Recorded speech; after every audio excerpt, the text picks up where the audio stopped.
Greetings to you all in the precious and matchless name of our Lord and Savior Jesus Christ. प्रभु यीशु मसीह के महिमित नाम पे सभी को जय मसीह की। For today's portion, before we enter into the time of our individual worship, let us turn our Bibles to the book of Isaiah. आज आराधना में जाने से पहले हम यशायाह के पुस्तक में से कुछ देखेंगे। यशायाह के पुस्तक, Book of Isaiah, chapter 38, यशायाह के पुस्तक 38 अध्याय, verses 18, 19, and 20. यशायाह के पुस्तक 38 अध्याय 18, 19 और 20 पर 858 पेज नंबर पे है। यशायाह के पुस्तक 38 अध्याय 18, 19, 20। The book of Isaiah 38, 18, 19, and 20. Let us all read together with an understanding. हम लोग सब समझ के साथ बड़े ध्यान से यशायाह के पुस्तक 38 अध्याय 18, 19, 20 पेज नंबर 858 पे पढ़ेंगे। For the grave cannot praise thee, death cannot celebrate thee. They that go down into the pit cannot hope for thy truth. The living, he shall praise thee as I do this day. The father to the children shall make known thy truth. The Lord was ready to save me. Therefore, we will sing my songs to the stringed instruments all the days of our life in the house of the Lord. May the Lord bless this portion.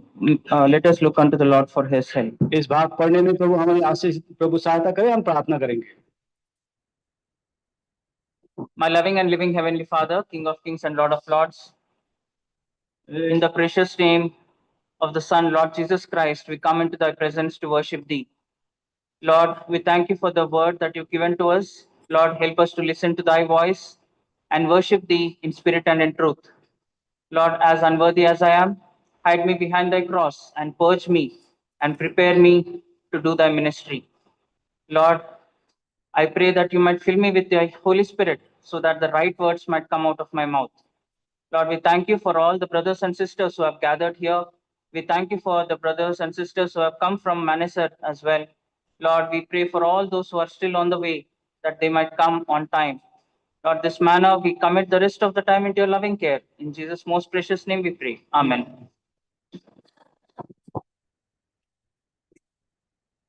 The portion that we read just now are the words spoken by a godly person.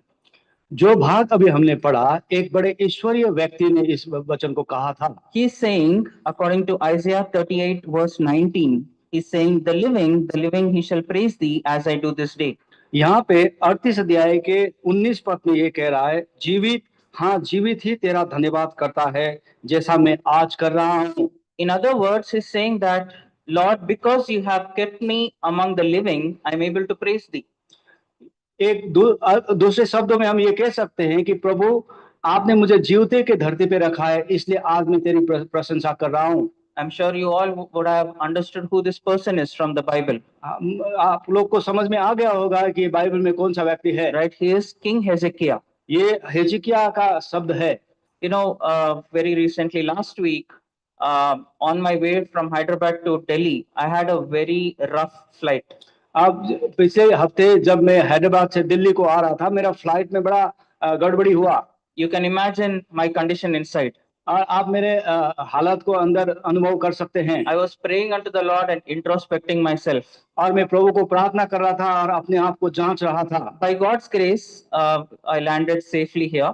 प्रभु के अनुग्रह से मैं सुरक्षित यहाँ पे दिल्ली में land हुआ। But here, this man of God, who's King Hezekiah, he's gone through an even more worse condition. और यहाँ पे हिजकिया उससे भी बदतर परिस्थिति में होके गुजरा है। Because my chances were 50-50%.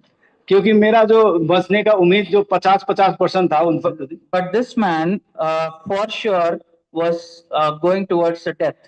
ये निश्चित तौर से ये हिजकिया राजा मृत्यु में जा रहा था। The background to this chapter 38, ये 38 अध्याय के जो पृष्ठभूमि जो है, is that Hezekiah was struck with a very deadly disease. और हिजकिया के बाद एक बहुत गंभीर हुआ था उसका। A disease which did not have a cure, which did not have any kind of healing. ऐसा बीमार हुआ था जिसका कोई उपचार नहीं था, कोई चंगाई नहीं था। This disease was leading him to death. और ये बीमार उसको मृत्यु में ले जा रहा था। Now with this deadly disease, the disease, he knew that he is going towards the death. He was on the deathbed. ये भयंकर बीमार से जब पीड़ित था और मृत्यु के बेड में बिस्तर में जा रहा था, Hezekiah prayed unto the Lord for his grace. He was looking unto the Lord and praying with much tears and with heavy heart. उस समय हिजकिय्याह ने बड़े गंभीर से प्रभु में आंसू बहते हुए प्रभु से प्रार्थना की। The Lord heard his prayer प्रभु ने उसकी प्रार्थना को सुना and he answered his prayer through healing. और उस प्रभु ने इस तरह से उसका उत्तर दिया कि उसको चंगाई कर दिया। With that healing that Hezekiah has received, he is praising the Lord. और ये चंगाई होने के बाद जो प्रभु के द्वारा उसको मिला, वो प्रभु की आज प्रशंसा कर रहा है। And he is saying these words, Lord, I am praising thee because I am among the living. और इसलिए यहाँ के वो कहता है कि हाँ 19 पद में ये जीवित ही तेरा धन्यवाद करता है जैसा मैं आज कर रहा हूँ। So, dear beloved, we can see that it is so much very true even in our lives. ये प्रियो हम भी ये आज के जीवन में हमारे में भी ये सत्य बात है। There are many who have not seen this day. आज के दिन में बहुत सारे ऐसे को आज के दिन देखने को नहीं मिला। Many have passed away without seeing this day. आज के दिन बिना देखे बहुत सारे गुजर गए। We are able to gather here to worship the Lord. हम लोग आज सब यहाँ पे इकट्ठे हैं प्रभु को आराधना करने में, not because of our good deeds, हमारे not because of our righteousness, हमारे धार्मिकता के कारण, हमारे असल कार्यों के कारण नहीं है, but it's only because of His love and His grace that we are still alive. क्योंकि ये प्रभु का प्रेम और अनुग्रह ही है कि आज तक हम जीवित हैं। And so we ought to worship the Lord because we are amongst the living. इसलिए आज प्रभु को हमको उपासना करना है कि हम जीवते के भूमि पे हैं। What if we die? क्या अगर हम मर जाते हैं तो? Hezekiah mentions that as well in verse 18, the same portion that we read. यहाँ पे 18 ये भाग में 38 के 18 में भी ये हिजकिय्याह लिखता है। He's saying, for the grave cannot praise thee. यहाँ पे वो कहता है क्योंकि अधोलोक में तेरा धन्यवाद नहीं कर सकता। Death cannot celebrate thee. वो जो मृत्यु है, मृतक इंसान प्रभु को धन्यवाद नहीं कर सकता। Isn't it true? If we die, we will not have any existence. We won't have any kind of a realization as to what is happening around. अगर हम मृत्यु में अगर चले जाते हैं, मृत्यु हो जाता है तो हमें पता नहीं चलता हमारे इर्द गिर्द क्या हो रहा है। We neither can praise the Lord, neither can we worship the Lord. उस टाइम हम प्रभु को ना तो आराधना ना तो उपासना ही कर सकते हैं। And he says, they that go down into the pit cannot hope for the truth. और यहाँ पे वो कहता है जो अधोलोक में तेरा धन्यवाद नहीं कर सकता, ना मृत्यु तेरी स्तुति कर सकती है, जो कब्र में पड़े हैं वो तेरी सच्चाई की आशा नहीं रख सकते। So we cannot even have that hope in Christ, our Savior. वहां पे वो उसकी आशा भी हम अपने प्रभु यीशु मसीह में नहीं रख सकते उस समय। So, dear beloved, with this experience that he got saved from the death, Hezekiah is saying, he's saying these words, the living he shall praise thee as I do this day. मृत्यु से ये चंगाई होने के बाद हिजकिय्याह इस शब्दों को कहता है, जीवित ही तेरा धन्यवाद करता है जैसा आज मैं कर रहा हूँ। Now the other thought to this is, उसके दूसरे विचार हैं इस तरह से, Hezekiah went very close to death and he escaped, or he got saved from death. हिजकिय्याह अपने जीवन में मृत्यु के बहुत सामने तक गया और वहां से वो बचा लिया गया। But spiritually, what is our condition? आत्मिक रूप से हमारा क्या अवस्था आज है? What was our condition once upon a time? एक समय में हमारा स्थिति, हमारा क्या कंडीशन था? The word of God says, परमेश्वर का वचन कहता है, according to Ephesians chapter 2 verse 1, इफिसी 2 अध्याय के 1 पद, Ephesians 2:1 says, we were dead in trespasses and sins. इफिसी 2 अध्याय के 1 पद यहाँ पे पेज नंबर 265 पे है, उसने तुम्हें जो भी जिलाया जो अपने अपराधों और पापों के कारण मरे हुए थे। We were already dead. हम लोग मरे हुए थे। Hezekiah was very close to death. हिजकिय्याह मृत्यु के बड़े सामने था, but we were spiritually dead already. लेकिन आत्मिक तौर से हम लोग मरे हुए थे। But praise be to God, परमेश्वर की महिमा हो। the word of God says that he had quickened us. परमेश्वर का वचन कहता है कि उसने हमें जिलाया। He has quickened us, he has raised up from the dead along with Christ. उसने हमें जिलाया और प्रभु यीशु मसीह के साथ उसमें हमें उभारा है। Why is it that he has raised us up from the dead?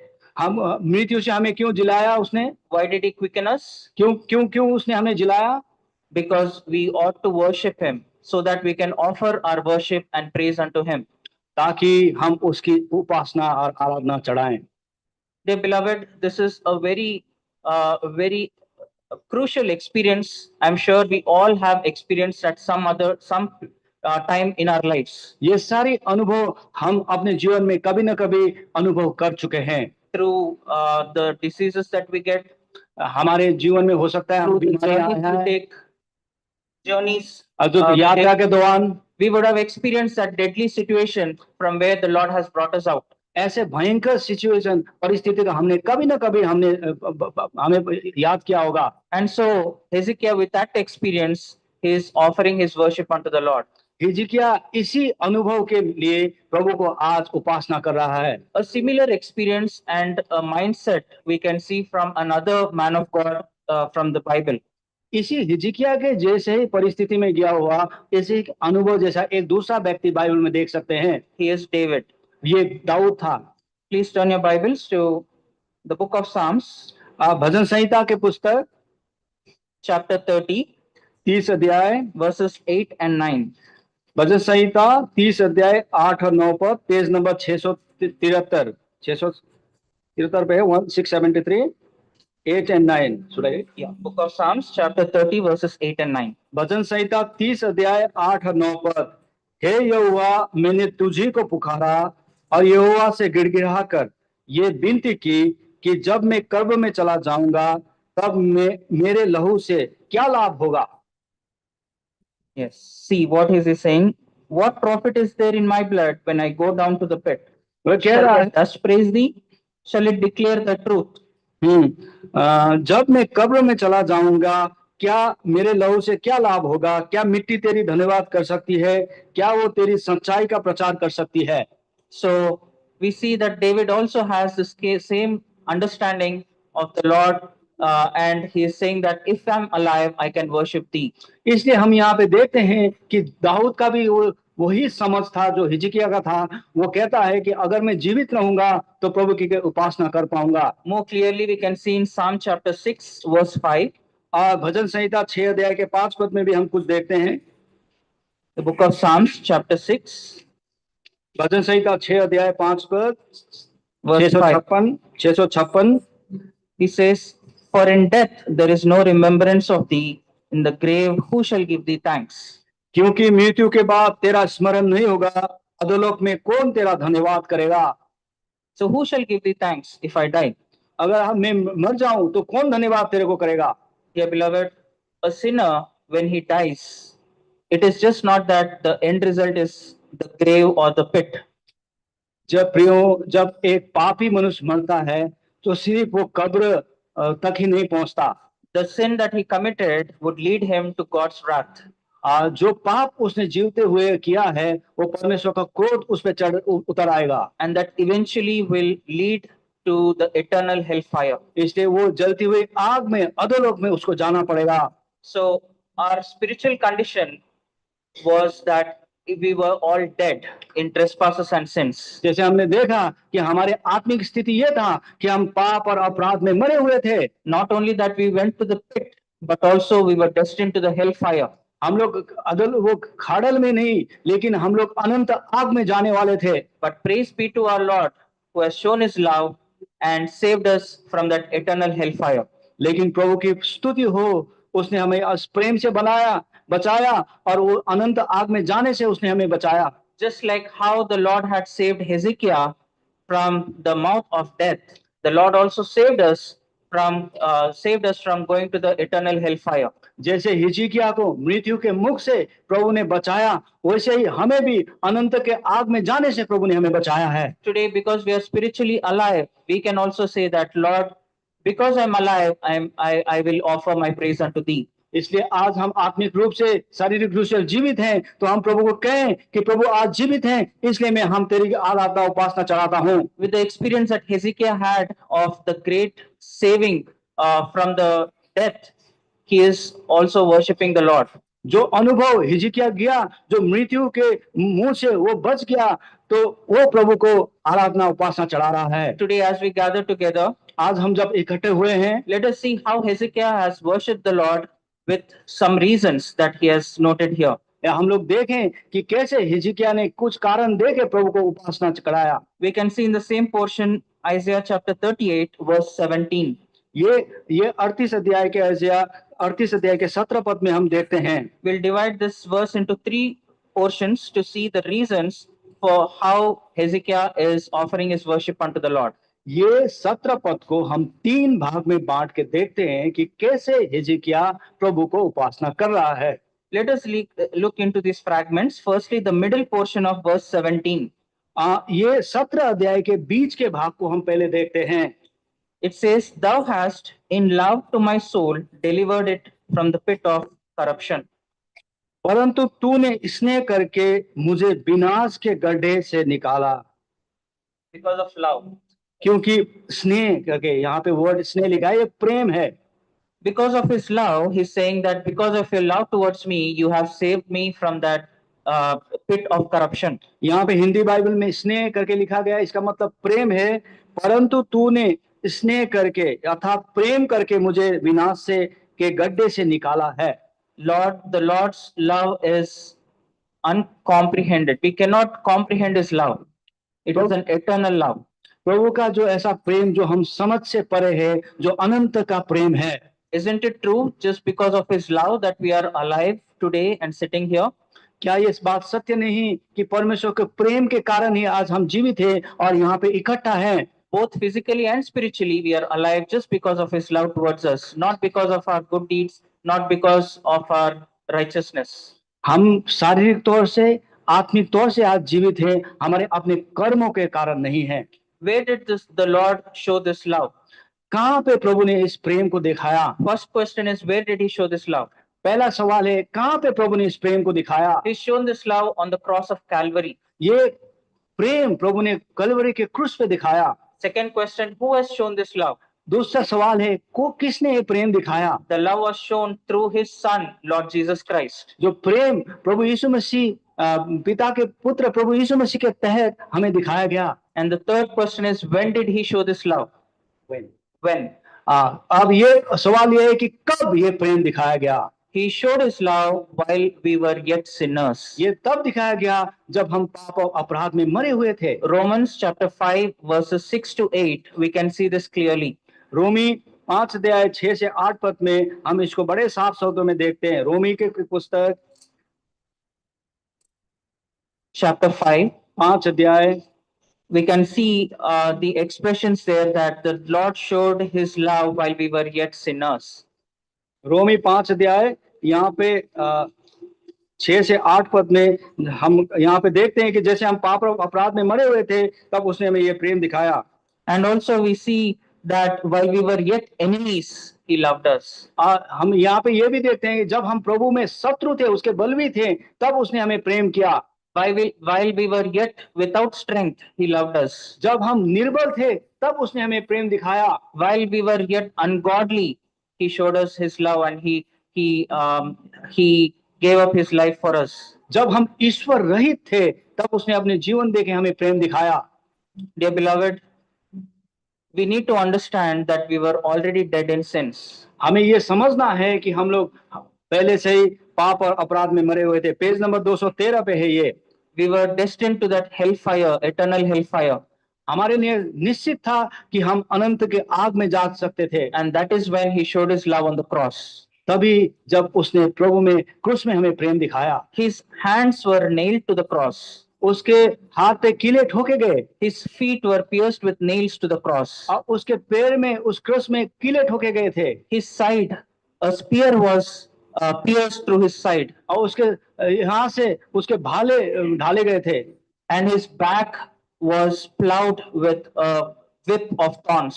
मानो उसके पीछे उस पे जो कांड़ा का उसे लगा हुआ था। His head was pierced with a crown of thorns. और वहाँ के उसके सर पे वो थॉर्न जो नुकीले वो से लगाए हुए थे। The entire body was shedding blood. पूरी शरीर से लहू बह रहा था। His face was made of no form. और उसके शकल देखने लायक नहीं था। Dear beloved, the Lord had suffered all this for you and me. ये प्रभु ने आप और हमारे लिए सहा। He shed all the blood until the last drop. और उनके लहू के अंतिम बूंद तक उसने हमारे लिए दे दी। The word of God says that water gushed out of his body at the end. The water gushed out of his body How? because the blood was over. जब प्रभु का वचन कहता है, जब प्रभु का लहू खत्म हो गया था, अंत में पानी तक निकल गया। That means that he did not spare even a drop of blood.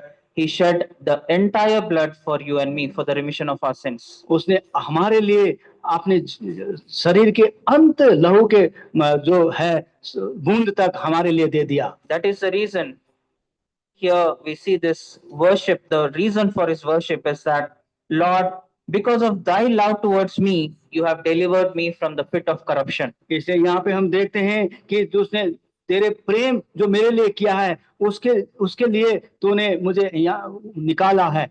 And the second reason that he gives to worship the Lord,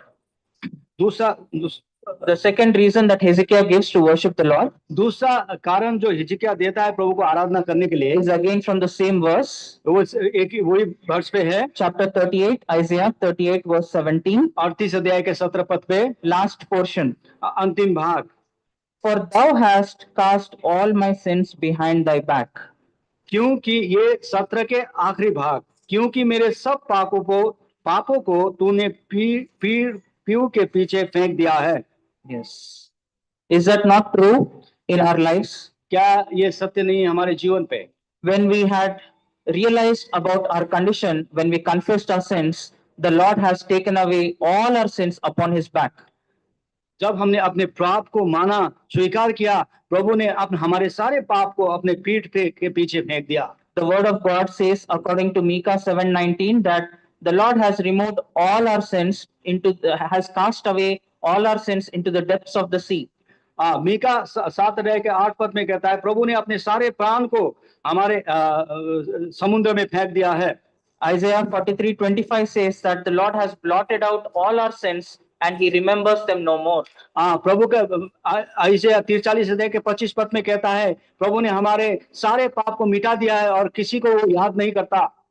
Psalm 103 verse 12 says that he has cast away our sins so far as the east is from the west.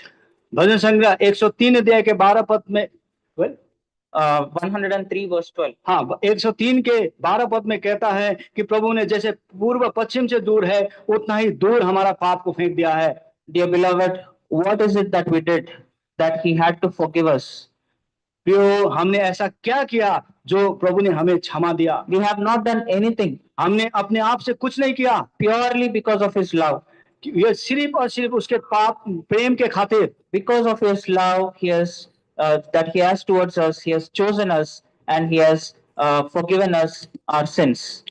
उसने हमारे पाप के लिए हमें, उसका प्रेम के लिए उसने हमें चुना और हमने पापों को क्षमा कर दिया। All that we had to do was to ask him forgiveness. हमको सिर्फ हमारे पापों को सिर्फ उसके आगे मानना था। He was more than willing to forgive us. वो चाहता था और किया, उसने हमें क्षमा कर दिया। Why did he forgive us? क्यों उसने हमें क्षमा किया? So that we can be made alive spiritually. ताकि हम आत्मिक रूप से जीवित हो जाएं। And when we are alive, we can worship the Lord, we can praise, we can glorify his name. इसलिए जब हम जीवित हैं, हम प्रभु को आराधना उपासना कर सकते हैं। So David understood the purpose of the Lord and he said, what if I die?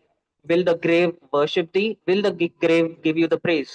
इसलिए दाऊद ने इस बात को बखूबी समझा कि अगर प्रभु में मर जाऊं तो क्या मेरा कब्र आपको स्तुति प्रशंसा करेगा। Hezekiah also had the understanding of the Lord's purpose in his life. हिजकिय्याह को भी प्रभु का उद्देश्य उसके जीवन में जो था वो मालूम था। He also said, the living he shall praise thee as I do this day. वो कहता है कि जीवित ही तेरा बात धन्यवाद करता है जैसा मैं आज कर रहा हूँ। Dear beloved, we also ought to understand the purpose of God in our lives. इसलिए प्रियो, हमें भी परमेश्वर का उद्देश्य हमारे जीवन में क्या है हमें समझना है। The purpose is to continuously offer worship and to glorify his name in the place that we are living. इसलिए प्रभु का ये उद्देश्य है कि हम अपने जीवन में लगातार प्रभु की स्तुति प्रशंसा करते रहें। Not only that, he saved us from the eternal hellfire. उसने ना ही हमें प्रभु अनंत अधोलोक से हमें बचाया।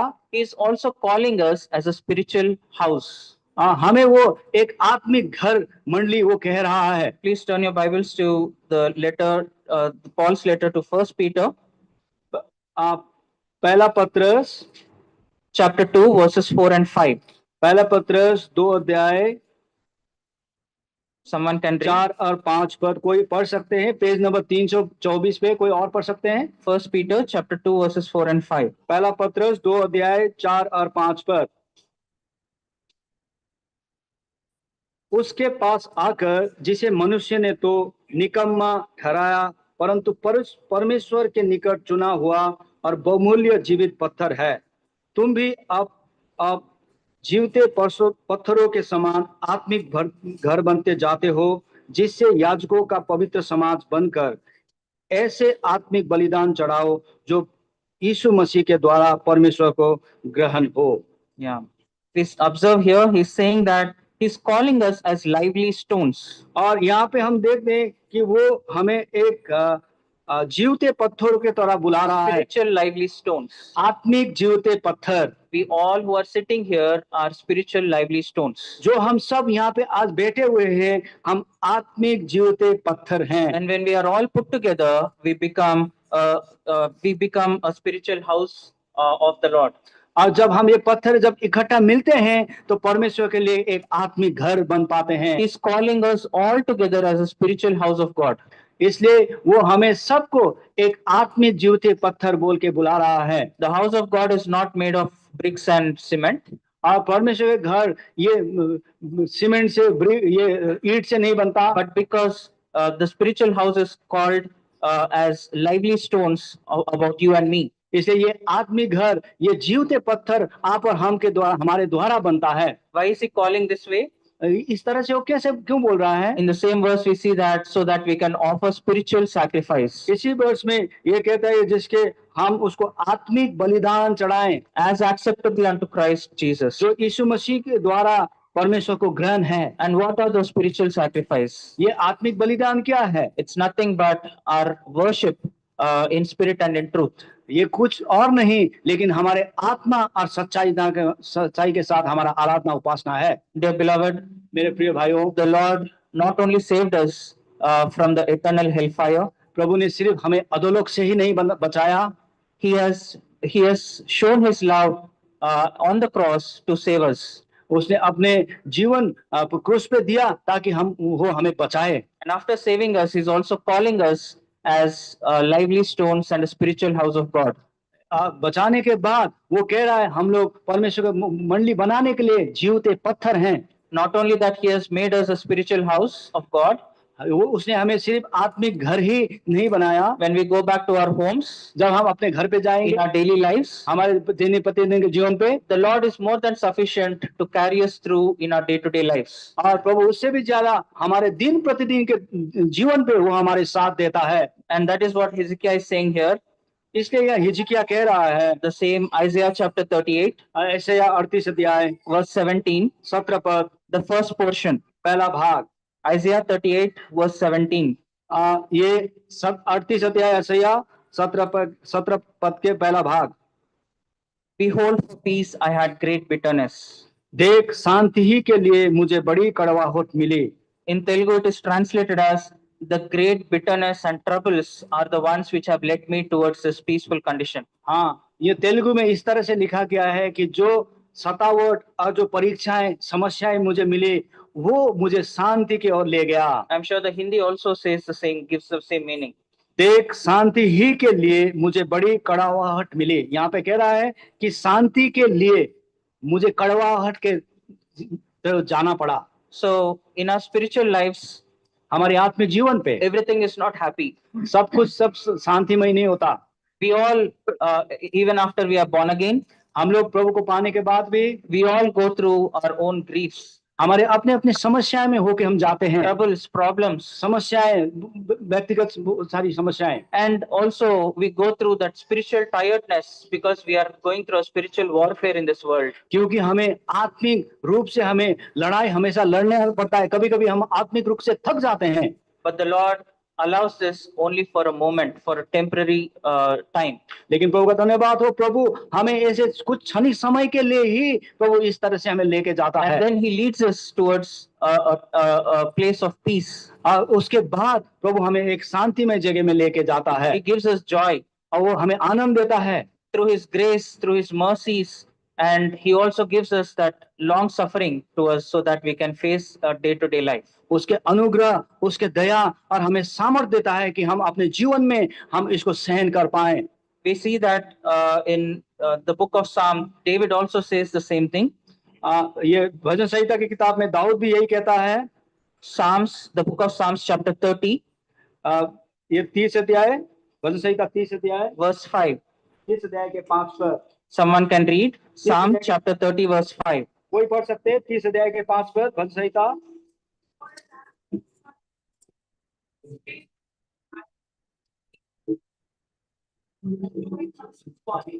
Weeping may endure for a night, but joy cometh in the morning. क्यों भजन संहिता 30 अध्याय के 5 पद, क्योंकि उसका क्रोध तो क्षण भर का होता है, परंतु उसकी प्रसन्नता जीवन भर ही होती है। Continue. कदाचित रात को रोना पड़े, परंतु सवेरे आनंद पहुंचेगा। Yes. So whatever we are going through, it is temporary. The Lord allows it for a moment. जो भी हम जिसके हुए हम गुजर रहे हैं, ये तो क्षणिक भर के लिए है। And we ought to worship the Lord for his grace that he keeps showing to us every day in our lives. इसलिए हम प्रभु की उपासना आराधना करें कि वो अनुग्रह हमें हर दिन दिखाता रहता है। Further, David goes on to say the same chapter, Psalm 30, verses 3 and 4. यहाँ पे 30 अध्याय के 3 और 4 में ये कहता है भजन संहिता, He says, O Lord, thou hast brought up my soul from the grave. Thou hast kept me alive that I should not go down the pit. भजन संहिता 30 अध्याय के 3 और 4 पद। हे यहोवा, तूने ही मेरा प्राण अधोलोक में से निकाला है, तूने मुझे को जीवित रखा है और कब्र में पहुंचने से बचाया है। Isn't it so true in our lives as well spiritually? क्या आत्मिक रूप से हमारे जीवन में भी ये सत्य बात नहीं है? He has brought our soul up from the grave so that we don't go back, and he has made us alive. वो तूने मुझे जीवित रखा है, कब्र में पहुंचने से बचाया है। And for that reason, David says in the verse 5, the next verse 4, he says, Sing unto the Lord, O ye saints of his, and give thanks at the remembrance of his hands. Which one? Chapter 30, verse 4. इसी कारण ये 30 अध्याय के 4 पद में आके दाऊद कहता है कि हे यहोवा के भक्तों, उसका भजन गाओ और जिस पवित्र नाम से उसका स्मरण होता है उसका धन्यवाद करो। Because of the experience that he has raised us from the grave. किसकी वो कब्र से बचाने का जो अनुभव दाऊद किया, इसलिए ये So कहता that we है can be alive. ताकि हम बच जाएं। And because we are alive, we are able to offer the worship to the Lord. क्योंकि हम जीवित हैं, इसलिए हम प्रभु की उपासना कर सकते हैं। Go further in the same chapter, verse 12.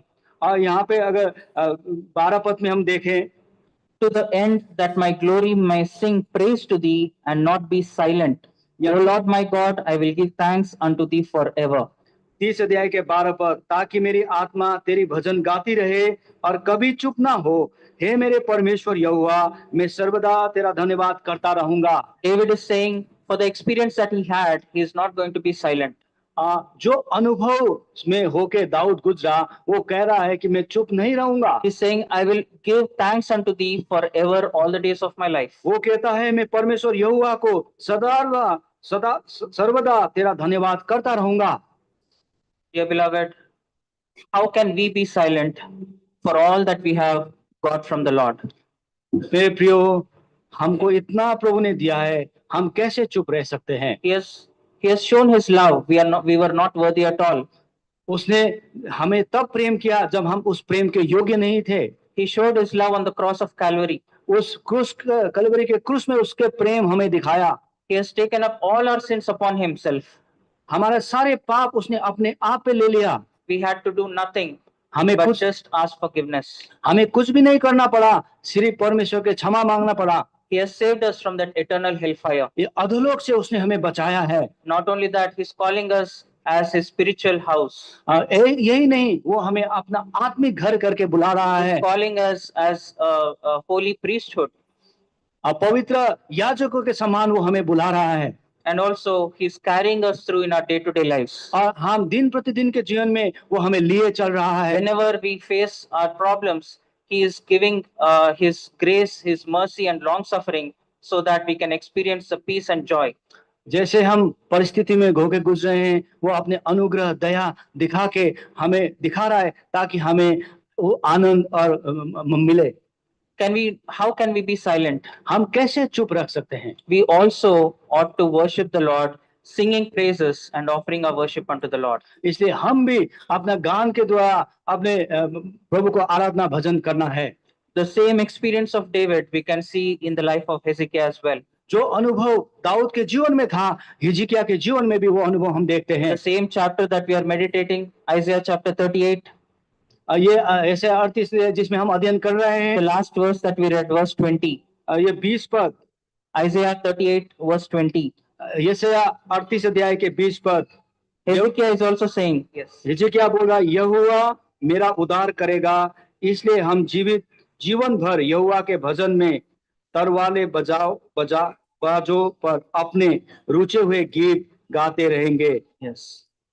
Hezekiah is saying, because the Lord has delivered me, I am going to sing songs on the string instruments all the days of my life in the house of the Lord. दोबारा मैं पढ़ रहा हूँ 38 अध्याय के 20 पद, यहोवा मेरा उद्धार करेगा, इसलिए हम जीवन भर यहोवा के भवन में तार वाले बाजों पर अपने रचे हुए गीत गाते रहेंगे। Dear beloved, finally I'd like to draw your attention to verse 19 again. इसलिए मैं दोबारा आखिरी बार फिर अपना ध्यान 19 पद पे हम लिया जाता हूँ। Verse 19 says, the living he shall praise thee as I do this day. यहाँ पे 19 पद में कहता है, जीवित ही तेरा धन्यवाद करता है जैसा मैं आज कर रहा हूँ। Hezekiah is using the word living 2 times. यहाँ पे हिजकिय्याह ने जीवित करके 2 बार इस शब्द को प्रयोग किया। Why would be the reason that he is using the word living twice? क्यों? ये कारण है कि 2 बार इसने ये जीवित का उपयोग किया, 2 बार। I may not be wrong to say that the first expression of living, the first word living, denotes the physical life.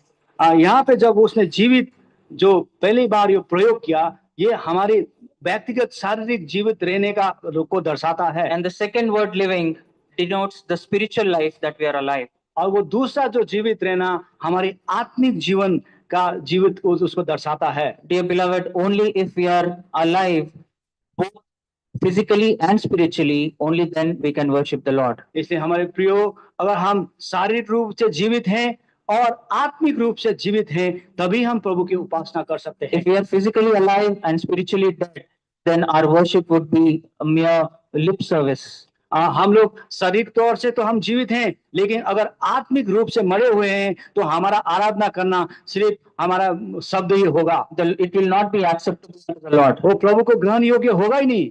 So dear beloved, if there are anyone amongst us who are still spiritually dead, who are not been born again yet, इसलिए हमारे प्रियो, अगर हमारे बीच में भी आत्मिक रूप से मरे हुए हैं, आपने प्रभु को अपने जीवन में ग्रहण नहीं किया है, we humbly request you to come to the feet of the Lord, and all that you have to do is confess your sins, irrespective of how grave those sins might be. हम आपको बड़े नम्र होके आपसे निवेदन करते हैं, हम प्रभु यीशु मसीह के चरण में आके अपने सारे पापों को मान लो। The Lord is more than willing to forgive your sins and make you alive spiritually.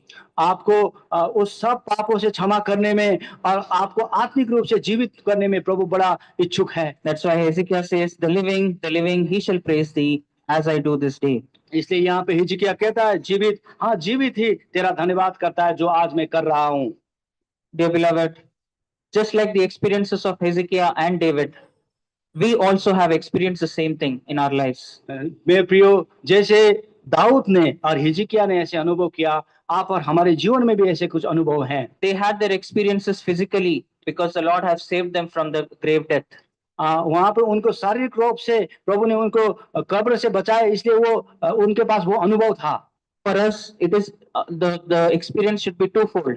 हमारे ये जो हमारे अनुभव है 2 भाग होना चाहिए उसका। Because it is not only physical but also spiritually, the Lord has raised us from the dead.